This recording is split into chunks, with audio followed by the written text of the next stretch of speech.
தந்தை அதிகாரம்னா என்னங்க? திரும்புற பக்கமெல்லாம் நம்ம கேட்குற சொல் இந்த தந்தை அதிகாரம், தந்தை அதிகாரம்னு. அத ஆங்கிலத்தில பேட்ரியார்கி அப்படின்னு சொல்லுவாங்க. பேட்ரி அப்படின்னா ஃபாதர், ஆர்கி அப்படின்னா டாமினன்ஸ். அப்போ ஃபாதர்ஸ் டாமினன்ஸ், அதாவது கரெக்ட்டா தந்தையினுடைய அதிகாரம் அப்படிங்கிறது. இந்த சொல்லினுடைய உண்மையான பொருள் என்ன? அப்படிங்கிற ஒரு கேள்வி. அதாவது இத சரியா புரிஞ்சுக்காதவங்க, நானே சொல்றது கேட்டுருக்கிறேன். அதாவது எங்க வீட்ல எங்க அம்மா தான் அதிகாரம் பண்ணுவாங்க. அதனால எங்க வீட்ல தந்தை அதிகாரம் இல்ல, தாய் அதிகாரம் தான் அப்படிங்குவாங்க. அப்ப இதனுடைய உண்மையான பொருள் என்னங்கிறத சரியா புரிஞ்சுக்கணும். ஏன்னா இன்னைக்கு அது ஏதோ ரொம்ப காலத்துக்கு முன்னால இருந்தது இந்த தந்தை அதிகாரம். இன்னைக்கு அதெல்லாம் மாறிடுச்சு அப்படின்னு சொல்றவங்களும் இருக்காங்க. அத சரியா புரிஞ்சுக்கணும் அப்படின்னா, அதனுடைய உண்மையான அடியாழத்தில் இருக்கிற பொருள் என்ன அப்படிங்கிறத புரிஞ்சுக்கிறது ரொம்ப ரொம்ப முக்கியம். குறிப்பாக இந்த பெண்ணிய சூழல்ல அதிகமாக பயன்படுத்துற சொல் இந்த தந்தை அதிகாரம். பெண்களும் கூட இந்த இந்த தந்தை அதிகாரம் என்ற கருத்தாடலை புரிந்து கொண்டால்தான் அதிலிருந்து எப்படி வெளியில வர்றது அப்படிங்கிறது பத்தின சிந்தனைகள் அவங்களுக்கு வரும். அதுக்கு நிச்சயமாக இது பயன்படும்னு நான் நினைக்கிறேன். அதை சொல்றது, அதனுடைய உண்மையான பொருள் சொல்றதா இருந்ததுன்னா, சமூகத்தினுடைய அனைத்து வகையான அசைவு இயக்கங்கள்லையும் நீக்கம் இல்லாமல் அப்படியே இந்த தந்தை அதிகாரம் இருக்குது. இன்னும் கொஞ்சம் எளிமையாக சொல்கிறதுனா, இப்போ நீங்கள் குடும்பம் அப்படிங்கிற அமைப்பில் இருக்கட்டும், சமூகங்கிற அமைப்பில் இருக்கட்டும், பொருளாதாரமாக இருக்கட்டும், அரசியலாக இருக்கட்டும், ஏன் மதமாக கூட இருக்கட்டும், இந்த அனைத்து நிறுவனங்களிலும் தலைமை யார் இருப்பாங்க அப்படின்னு பார்த்தீங்கன்னா, ஆண்களாக அதை வந்து ஆண்களாக இருக்கும்படி அதை வந்து ரொம்ப சரியாக பார்த்துக்குவாங்க. எந்த காரணத்து கொண்டும் அது வேறு பாலுக்கு பெண் பாலுக்கோ அல்ல வேற்று பால்களுக்கோ போய்விடாமல் ஆண்பாலே அதை வந்து தக்க வைத்து கொள்ள முயற்சி செய்தல் அப்படிங்கிறது தான். நம்ம வீடுகளில் பாருங்களேன், வீட்டுகளில் யார் இருக்காங்க அப்படின்னு பார்த்தா அந்த தந்தை தான் அதனுடைய அதிகாரத்தில் இருப்பார். அவர் தான் முடிவெடுக்கும் அதிகாரம். எல்லா விஷயங்களும் தீர்மானிக்கும் அதிகாரம் யாருக்கு இருக்கும் அப்படின்னா, குடும்பத்தில் ஒரு ஆண் தலைமைக்கு தான் இருக்கும். மூத்த ஆணுக்கு தான் அந்த அந்த உரிமை, அந்த தலைமை பொறுப்பு இருக்கும். அதே மாதிரி நீங்கள் சமூகத்தில் எடுத்துக்கிட்டிங்கன்னா, சமூகத்தினுடைய நடைமுறைகள், போக்குவரவு, இது எல்லாமே யார் பார்ப்பாங்கன்னா, அங்கே இருக்கிற இந்த மூத்த ஆண்கள் எல்லாரும் சேர்ந்து அதுக்கு ஒரு முடிவெடுப்பாங்க. அதில் ஒரு தலைவர் இருப்பார். அவங்க பெண்களாக இருக்கட்டும், மற்ற உள்ளவர்கள் எல்லாம் இருக்கட்டும், அவங்க என்ன மாதிரியான நடைமுறைகள், அவங்க என்ன ட்ரெஸ் போட்டுக்கணும், எப்படி நடக்கணும், எந்த நேரத்தில் போகணும் வெளியில், எந்த நேரத்தில் போகக்கூடாது, யார் கூட பேசணும், யார் கூட பேசக்கூடாது, அதுக்கு அவங்களுக்கு என்ன உரிமை இருக்குது கேட்கறதுக்குனால இல்லை, அவங்களுக்கு உரிமை இருப்பதாகவே, பிறப்பிலே அந்த உரிமை இருப்பதாக இந்த ஆண் அதிகாரம் வந்து கட்டமைத்து கொள்ளுகிறது.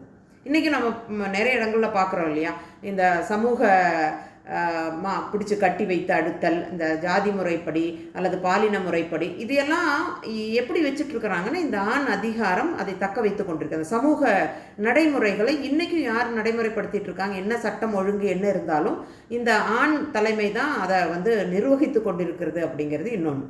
அப்புறம் பொருளாதாரம்னா சொல்லவே வேண்டாம் உங்களுக்கு.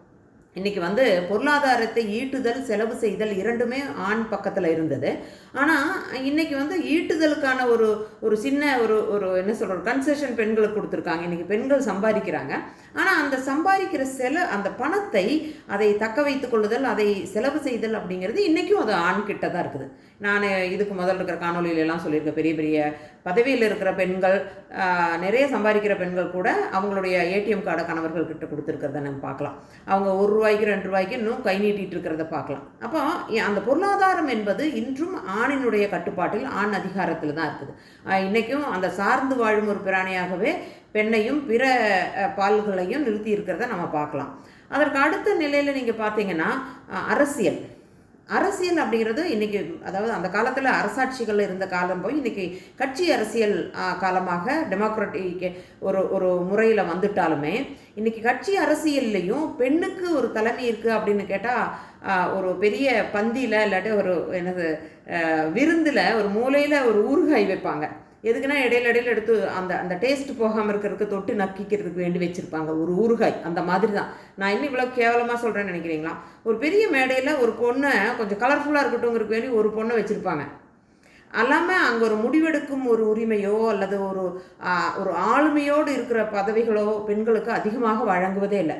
நீங்கள் கேட்கலாம், அப்படியெல்லாம் இல்லை, எங்கள் ஊரில் தானே ஜெயலலிதா அம்மா இருந்தாங்க, இந்திரா காந்தி இருந்தாங்க இல்லையா, இன்றைக்கும் மமதா பானர்ஜி இருக்காங்க இல்லையா, அவங்கெல்லாம் ரொம்ப ஒரு எக்ஸப்ஷனாக இருக்கிற ஏதாவது 1-2 பேரை சொல்வதன் மூலமாக அரசியலில் பெண்களுக்கு அதிகாரம் வந்துட்டு அப்படின்லாம் சொல்ல முடியாது. அதாவது அதிசயங்கள் எங்காவது ஒவ்வொரு பக்கம் நடக்கலாம். ஆனால் அது எல்லாமே இல்லை. உங்களுக்கு தெரியும் ஜெயலலிதா அவர்கள என்ன சிரமப்பட்டாங்க, எந்த மாதிரியான சூழ்நிலையில் அவங்க வந்து தலைமைக்கு வந்தாங்க அப்படிங்கிறதெல்லாம், அதுக்கெல்லாம் நம்ம போக வேண்டாம். ஆனால் இன்றைக்கும் அரசியல் அப்படிங்கிறதுல தந்தை அல்லது ஒரு ஒரு ஆணினுடைய அதிகாரமாகத்தான் இன்றைக்கும் அது வந்து தொடர்ந்துக்கிட்டு போகிறத நம்ம பார்க்கலாம். மதம் அப்படிங்கிற ஒரு நிறுவனத்தை பார்த்தீங்கன்னா, அது எந்த நிறுவனமாக இருக்கட்டும், ஹிந்துவாக இருக்கட்டும், கிறிஸ்தவமாக இருக்கட்டும், இல்லது இஸ்லாமாக இருக்கட்டும், எல்லா மதங்கள்லேயுமே அந்த மதம் நடைமுறைப்படுவதே பெண்ணினால தான். எல்லா மதங்கள்லையுமே அதிகப்படியான பக்தர்கள் இருப்பது பெண்கள் தான். இந்த பெண்களால் தான் அந்த மதமே வந்து நடைமுறைப்பட்டு இருக்குது. ஆனால் அதனுடைய தலைமை யார் அப்படின்னு பார்த்தீங்கன்னா, அதனுடைய தலைமை எப்பவுமே ஆணாகத்தான் இருக்கிறான். அது பூசாரிகளாக இருந்தாலும், மத குருக்களாக இருந்தாலும், அந்த மத தலைமைகளாக இருந்தாலும் அது ஆண்களாகத்தான். அது எந்த காரணத்தை கொண்டும் பெண்கள் வந்துடவே கூடாது. பெண்கள் அடியார்களாக பக்தர்களாகவே மெயின்டைன் பண்ணணும் அப்படின்னு சொல்லி. அப்போ இந்த தலைமையெல்லாம் இது ஏதாச்சும் நடந்ததில்லை. இது மிக திட்டமிட்டு மிக அருமையான ஒரு ஒரு ஒரு திட்டமிடலின் பேரில் தான் இது வந்துட்டுருக்கு. இப்படி நீங்கள் திரும்பி பார்க்குற இடத்துல எல்லாம் நீக்கமர நிறைந்து, நம்ம கடவுளை சொல்லும்போது நீக்கமர நிறைந்து இருக்கிறார் எல்லா இடத்துலையுமே, ஓம்னி பிரசன்ட்னு சொல்லுவாங்க இல்லையா, அது மாதிரி இந்த ஆணாதிக்கம் அல்லது இந்த தந்தை அதிகாரங்கிறது அப்படியே நீக்கமர நிறைந்து ஒரு ஆக்டோபஸ் எப்படி இப்படி இருக்க பிடிச்சிருக்குமோ அந்த மாதிரி சமூகத்தினுடைய ஒவ்வொரு செயல்பாடுகள்லையும் யாரையும் அசையக்கூட முடியாமல் இருக்க பிடிச்சிட்டு இருக்கு. அப்போ அப்படி பிடித்து கொண்டு இருக்கும்போது ஒரு பெண் தன்னுடைய அதிகாரத்துக்கு கொள்றதுங்கிறது ரெண்டாவது, அவள் தன்னுடைய குறைந்தபட்ச உரிமைகளை கூட வந்து எடுத்துக்கொள்ள முடியாத அளவுக்கு இது பிடிச்சிருக்குது அப்படிங்கிறத ரொம்ப முக்கியமான விஷயம். அப்போ நீங்கள் கேட்கலாம், இது ஆண் அதிகாரம் தானே, அது ஏன் தந்தை அதிகாரம்னு சொல்கிறாங்க அப்படின்னு. அது வந்து அதுக்கு காரணம் என்னென்னா, இப்படி அதிகாரத்தில் இருக்கும் ஆண், எல்லா வகையான அதிகாரத்தில் இருக்கும் ஆண், அவனுக்கு அடுத்த தலைமுறைக்கு யாருக்கு கொடுப்பாங்கன்னா அவனுடைய மகன்களுக்கு, மூத்த மகன்களுக்கு இதை கைமாறி விட்டு போய்விடும். அவங்களுக்கு நிறைய பெண்கள் இருக்கலாம், வேறு குழந்தைங்களாக இருக்கலாம், பட் அவங்களுக்கெல்லாம் கொடுக்காம மகனுக்கு கொடுத்துட்டு போகிறத பார்க்கலாம். அது வந்து இது அரசர் காலத்தில் தானே, இல்லை இந்த காலத்துலேயும் இன்றைக்கி கூட உங்களுக்கு சட்டப்படி பெண்களுக்கு வந்து என்னது சொத்துரிமையெல்லாம் இருக்குது. ஆனால் எத்தனை வீடுகளில் இன்றைக்கும் பெண்களுக்கு சரியாக சொத்தை பிரித்து கொடுக்குறாங்க அப்படிங்கிற கேள்வியெல்லாம் இருக்குது. அப்போ இன்றைக்கும் நம்ம தெரிந்தோ தெரியாமையோ அந்த கைமாற்றம் அப்படிங்கிறது வந்து ஆணுக்காக தான் கைமாறிட்டே போகுது. இன்றைக்கி ஏங்க கட்சி அரசியலில் கூட இந்த லட்சணம் தானே நடக்குது. அப்பாவாக இருப்பார், அதுக்கு அடுத்து அவங்களுடைய மகனுக்கு கொடுப்பாங்க, அவங்க மகனுக்கு கொடுப்பாங்க, இதுதானே போயிட்டுருக்குது. ஸோ இந்த தந்தை தன்னுடைய அதிகாரம், இந்த ஆணினுடைய அதிகாரம் தந்தையாக இருந்து அதுக்கடுத்து மகனுக்கு வழங்கும் ஒரு முறை தான் இந்த காலத்திலேயும் அது பின்பற்றி கொண்டு போகப்படுது அப்படிங்கிறத ரொம்ப மறுக்க முடியாத ஒரு உண்மை. அப்போ நீங்கள் கேட்கலாம், ஓகே அப்படின்னா தாய் வழியே இல்லையா? எல்லா பக்கமே எல்லா இனங்கள்லையுமே இதே மாதிரி தந்தை வழிது மட்டும்தான் இருக்கா அப்படின்னா, கேரளாவில் நாயர் சமூகத்திற்கு இடையில் மருமக்கத்தாயம் அப்படின்னு ஒன்று இருந்ததுங்க. அது கூட நேரடியான மகளுக்கானது இல்லை, மருமக்களுக்கு, அதாவது அந்த மகள் வயிற்றில் பிறக்கும் குழந்தைக்காகத்தான் அது பையனுக்கு, பெண்ணுக்கு இல்லை, மகள் வயிற்றில் பிறக்கும் மகனுக்கு தான் அந்த உரிமை, அதாவது அதனுடைய வாரிசு உரிமை கொடுக்கப்பட்டது அப்படிங்கிற ஒரு நிலை இருந்தது. இன்றைக்கி அதெல்லாம் என்ன தூக்கிட்டாங்க, அதெல்லாம் இன்றைக்கி இல்லை. பட் ஒரு காலத்தில் அப்படி இருந்தது. அப்புறம் வந்து ஆஸ்திரேலியாவில் சில பழங்குடியினர்கிட்டவும் இந்த மாதிரியான ஒரு மக்கத்தாய முறை இருந்தது. அல்ல மருமக்கத்தாயம் அல்லது இல்லை மகளுக்கு அதாவது தாய் மகளுக்கு கொடுக்கும் ஒரு முறை, அல்லது தாய் வந்து உரிமை பெற்றிருப்பால் அவளுடைய சொத்துக்களை எல்லாம் மகனுக்கு கொடுக்காமல் மகளுக்கு கொடுக்கும் ஒரு முறை இருந்ததாக வந்து கேள்விப்பட்டிருக்கோம். ஆனால் அதெல்லாம் இன்றைக்கி இந்த அதிகப்படியான வெளி உலக தொடர்பும் பிற இனங்களினுடைய தொடர்பும் காரணமாக இதெல்லாம் இன்றைக்கி எல்லாமே போயிடுச்சு.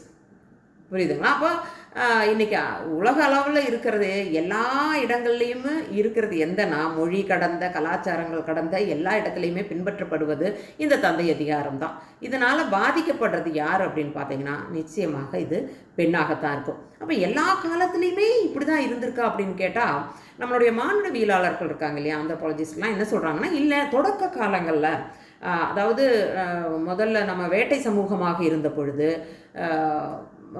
இந்த மாதிரியாக தந்தை அதிகாரம் பெற்றவனாக இல்லாமல் தாய் அதிகாரம் பெற்றவளாக இருந்தால், அன்றைக்கி வந்து உடல் ரீதியாகவும் எனது அனைத்து வகையான ரீதியாகவும் பெண் வந்து வலிமை பெற்றவளாக இருந்தால், நீங்கள் வேட்டையாடும் போது ஒரு பெண் வந்து நீங்கள் போய் அன்றைக்கி கணவன் மனைவிங்கிற உறவே இல்லை, தந்தைங்கிற உறவே இல்லை, தந்தமையே தெரியாது. இன்றைக்கி நீங்கள் ஒரு குரங்கு கிட்ட போய் இந்த உங்கள் அப்பா யாருன்னு கேட்டால் தெரியாது, அம்மா யாருன்னு கேட்டால் அது சொல்ல தெரியும். ஏன்னா அது ஒரு நேச்சுரல் கார்டியனாக இருக்கிறனால, அது அந்த ரத்த உறவு இருக்கிறனால, பால் குடித்து வளர்ந்த அந்த அறிமுகத்தில் அந்த அம்மா யாருங்கிறத அவங்களுக்கு ஐடென்டிஃபை பண்ண தெரியும். அதே மாதிரி மனிதர்களும் கடந்து போன ஒரு காலத்தில் அன்றைக்கி அம்மா தான் தலைமையில் இருந்திருக்காங்க. அப்போ அவளுடைய ஆயுசில் பெற்றுக்கொள்ளும் எல்லா குழந்தைகளும் அவளுக்கு கீழே இருந்திருக்காங்க. அப்போ இவர் பவர் சென்டராக இருந்திருக்கா அப்படிங்கிறத ஆந்த்ரோபாலஜிஸ்ட் சொல்கிறாங்க. அப்போ அன்னைக்கு வந்து என்னது 10 மாதங்களுக்கு முன்னே உறவு கொண்டு இருந்தது யாரிடம் உறவு கொண்டாங்க, அதாவது ஒரு குறிப்பிட்ட ஆணிடம் உறவு கொள்ளுதல் என்ற நிலை இல்லாமல் இருந்த பொழுது, இப்போ விலங்குகளைப் போல இருந்த பொழுது தந்தை என்ற ஒரு கான்செப்டே இல்லை. அப்போது உங்களுக்கு தந்தையே இல்லாத போது தந்தை அதிகாரம் எங்கே வரும்? அப்போ அதனால் அன்னைக்கு இந்த ஆண் வந்து இந்த குழந்தை பிறப்பிற்கு ஒரு காரணம் என்பதை கூட தெரியாமல் இருந்திருக்காங்க. அப்படி இருந்தபோது இந்த எனது உற்பத்தியினுடைய மூல ஊற்றாக பெண் இருக்கிறாள். அவள் வந்து தான் பெற்ற குழந்தைகளினுடைய அனைத்து குழந்தைகளினுடைய அதிகாரமாக அவள் இருந்த பொழுது அவள் தாய் தலைமை இருந்தது அப்படிங்கிறத நிறைய பேர் சொல்கிறாங்க. பட்டு நமக்கு வந்து அது இருந்திருக்கலாம், இதுவும் ஒரு ஹைப்போதீசிஸ் அப்படிங்கிற முறையில் தான் நமக்கு தோணுது. ஆனால் அதை தொடர்ந்து ஏன் இப்படி அது வந்து தந்தை அதிகாரமாக வந்தது அப்படிங்கிறதுக்கு காரணம் சொல்லும்போது மார்க்ஸ், ஏங்கல்ஸ் போன்றவர்கள்லாம் என்ன சொல்கிறாங்கன்னா, அதற்கடுத்து இந்த ஃபுட் கேதரர்ஸுங்கிற நிலையிலிருந்து உணவு சேகரிப்பவர்கள் என்ற நிலையிலிருந்து உணவு உற்பத்தியாளர்கள் என்ற நிலைக்கு மாறி அவங்க வந்து இந்த நிறைய உணவு தானியங்களை உற்பத்தி செய்ய தொடங்கினாங்க. அப்போ அவங்களுக்கு வந்து தனி சொத்துக்கள், ப்ரைவேட் ப்ராப்பர்ட்டி எல்லாம் வர தொடங்குச்சு. அப்படி ப்ரைவேட் ப்ராப்பர்ட்டி வந்தபோது அந்த ப்ராப்பர்ட்டியை தன்னுடைய ரத்தத்தில் தோன்றிய ஒரு குழந்தை கொடுத்துட்டு போகணும் அப்படிங்கிறதுனால தான் அந்த பெண்ணை வந்து மற்றொரு பிற ஆண்களோடு தொடர்பு கொள்ளாமல் தன்னுடைய கட்டுப்பாட்டில் வைத்துக்கொள்ள முயற்சி செய்தார்கள் அப்படிங்கிற மாதிரி அந்த பொருளாதாரம் தான் அதுக்கு ஒரு காரணங்கிற மாதிரியாக மார்க்சியவாதிகள் வந்து காரணம் சொல்கிறாங்க. அப்படி தான் வந்து தொடக்க காலத்தில் நானும் கூட அப்படி தான் அப்படியா இருந்திருக்கலாம் அப்படின்னு நினச்சிட்டு இருந்தேன். பட் 1970 கேட் மில்லட் வந்து ஒரு கருத்தை முன் வச்சாங்க. கேட் மில்லட்னு பாலியல் அரசியலுங்கிற ஒரு புத்தகத்தை, ரொம்ப கத்திரமான ஒரு புத்தகத்தை எழுதினவங்க அவங்க. கேட் மில்லட் என்ன சொல்கிறாங்கன்னா, அது கிடையாது, அது எப்படின்னா அந்த உணவு சேகரிப்பவர்கள் என்ற நிலையிலிருந்து உணவு உற்பத்தியாளர்களாக வந்த பொழுது இவங்க நிறைய விலங்குகள் எல்லாம் பயன்படுத்துகிறாங்க.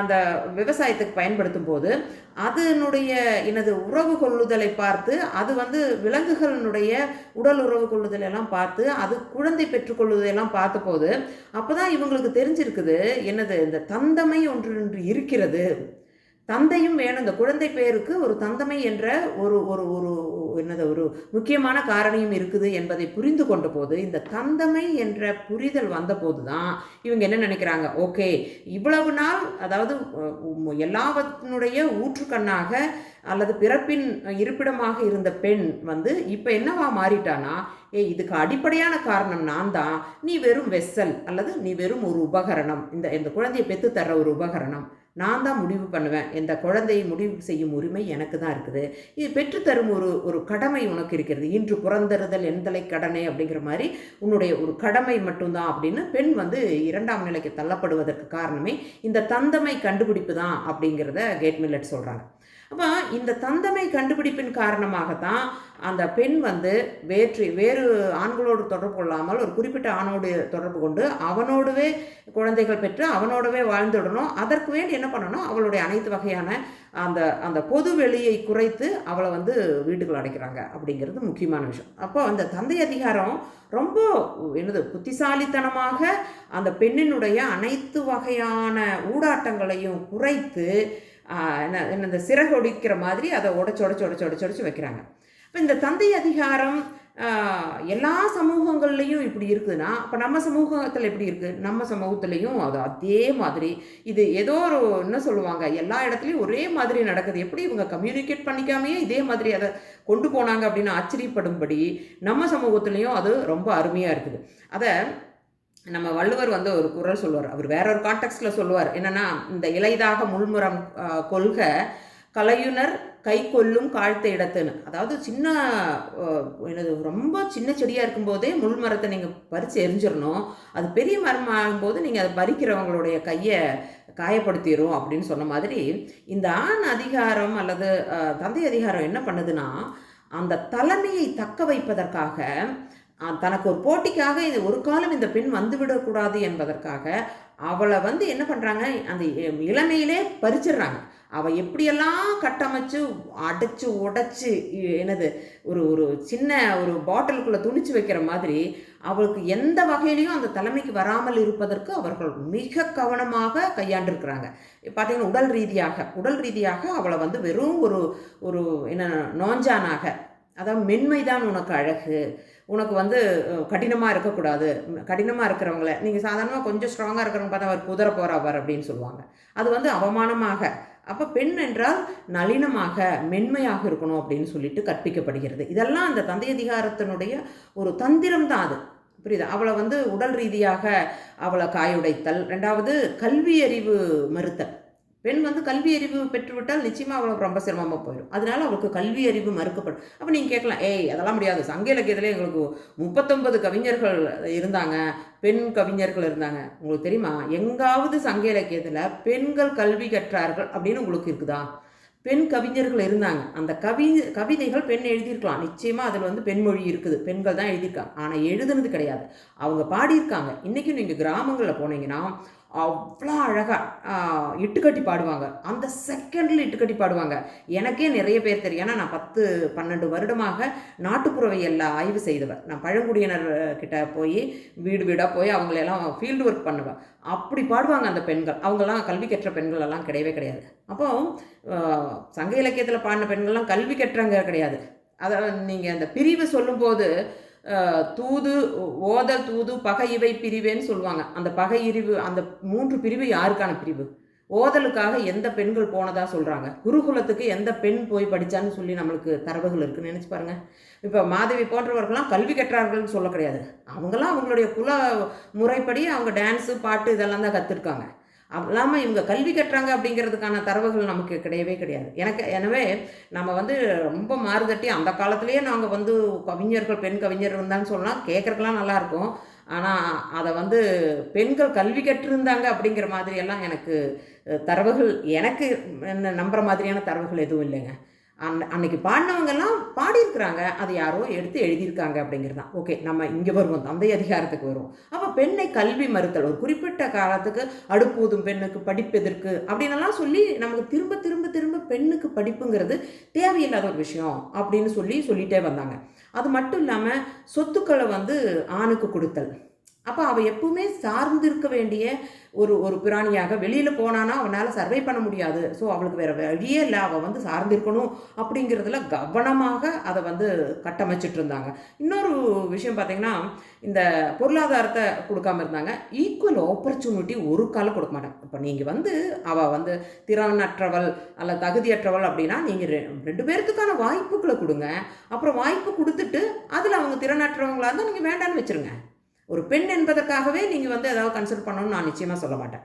ஆனால் நீங்கள் ஆப்பர்ச்சுனிட்டியே கொடுக்காம, ஒரு வாய்ப்பே கொடுக்காம அவங்கள நீங்கள் ஒதுக்கும் போது தான் அது வந்து இனீக்குவாலிட்டி ஆகுது அப்படிங்கிற ஒரு விஷயத்தை நம்ம மறக்கக்கூடாது. இன்னும் வேடிக்கை என்னென்னா, நம்ம கலை இலக்கியம் போன்ற விஷயங்களாக இருக்குது பாருங்களேன். நம்மளுடைய இலக்கியங்களாக இருக்கட்டும், வேறு இப்போ சினிமா போன்ற ஊடகங்களாக இருக்கட்டும், எல்லாத்துலேயுமே பெண்கள் வந்து எப்படின்னா அச்சம் மடம் நாணம் அப்படிங்கிறதெல்லாம் பெண்ணுக்கு வேணும். அப்படி இல்லாமல் இருந்ததுன்னா அது பெண்ணே கிடையாது அப்படின்னு. அதாவது எனக்கு திருவள்ளுவர் மேலையெல்லாம் ரொம்ப மரியாதை. ஆனால் திருவள்ளுவர் பெண்களை பற்றி சொன்னதை பார்த்தா அதுக்கு இன்னொரு நான் காணொலி போடணும் பாருங்களேன். அப்படி சொல்லியிருப்பாங்க. ஏன்னா அதை அப்படியாக கட்டமைத்தல், அந்த பெண்ணை வந்து எல்லா வகையிலையும் தலைமைக்கு வராமல் இருப்பதற்காக மிக அருமையாக அவள் 2ஆம் நிலையில் இருக்கும்படியாகவே கட்டமைத்தல் தான். இன்னும் வேடிக்கை என்னென்னா, திரும்புகிற இடங்கள் எல்லாம் நம்ம பயன்படுத்துறது இந்த மொழிங்கிறது. இந்த மொழித்தளத்தில் பெண்ணுக்கு எதிராக இந்த தந்தை அதிகாரம் கட்டமைச்சிருக்குது பாருங்களேன். அதுக்கு தனியாக ஒரு நாள் பேசணும். ஒவ்வொரு சொல்லுலேயும் ஒவ்வொரு பேச்சிலையும் நம்ம வந்து ஒரு ஆணாகத்தான், ஒரு பெண்ணுக்குமே அந்த மொழியை ஒரு பெண்ணாக மொழியை பயன்படுத்தவே முடியாது.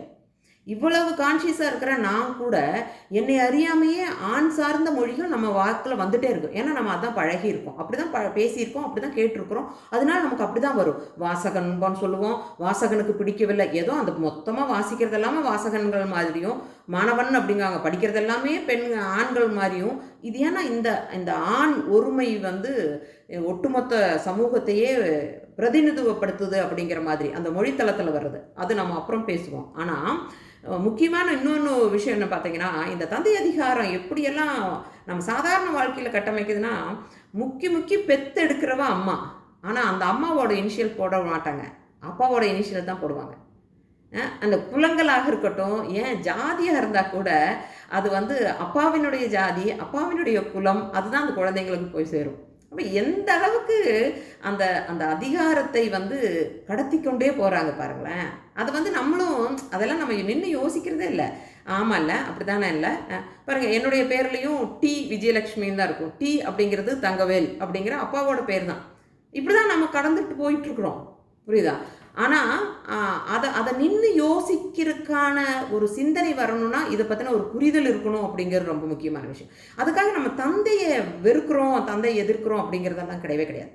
இப்போ நான் வந்து என்னுடைய தந்தை என்னை வந்து இவ்வளவு ஊக்கப்படுத்தி என்னை படிக்க வச்சதுனால இன்றைக்கி நான் உங்கள் முன்னால் என்ன பேசிகிட்டு இருக்கிறேன். நான் அதையெல்லாம் நம்ம மறுக்க முடியாது. ஆனால் இந்த தந்தை அதிகாரம் என்ற நிலையில் ஒரு காலத்துலேயும் பெண்கள் வந்து முன்னேறக்கூடாது அப்படிங்கிறதுல ரொம்ப கருத்துமாக இருந்து அவளை சிறகுடிப்பதிலேயே கவனமாக இருக்கும் பொழுது மட்டும்தான் நம்ம இந்த தந்தை அதிகாரத்தை நம்ம எதிர்க்கிறோம். பெண்களுக்கு இந்த தந்தை அதிகாரம் என்ற ஒரு கருத்தாடல் புரிந்ததுனா தான் அதிலிருந்து எப்படி மீண்டு வரணும் அப்படிங்கிற யோசனைகள் வரும் என்று சொல்லி, இது குறித்து உங்களுடைய கருத்துக்களை மறக்காமல் நீங்கள் உங்கள் கமெண்ட்ஸில் போடணும். உங்கள் நண்பர்களிடமும் இதை ஷேர் பண்ணுவீங்கன்னு நம்புகிறேன். வணக்கம், சந்திக்கலாம்.